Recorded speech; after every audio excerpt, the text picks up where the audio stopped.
यमुना, झालंय ना सगळं रेडी?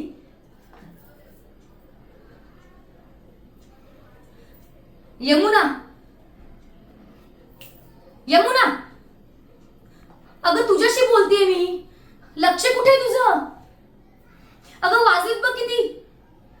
मी तुला काल काय सांगितलं होतं की माझ्या मैत्रिणी 12 वाजेपर्यंत येणार आहेत. आणि काय बघ, ही अशी पातळ खीर कोण बनवतं? इथे फक्त आणि फक्त दुधाची प्युअर खीर बनते, घट्ट.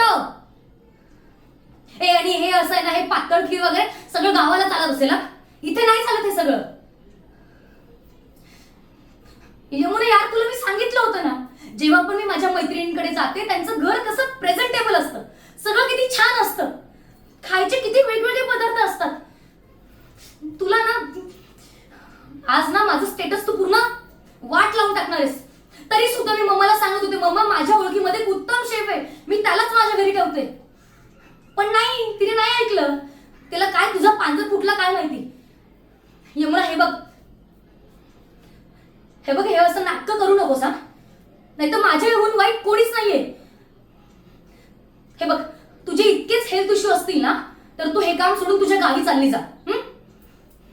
आणि मी पण कोणाशी वाद घालत बसतीये? तुला काय करणार आहे? स्टेटस, इन्सल्ट, गावंढळ कुठली. आता आई वेळेस काय करू? मी सांग ना, काय करू? शिट यार, मी काय करू? मला ना ऑर्डर करायला लागणार.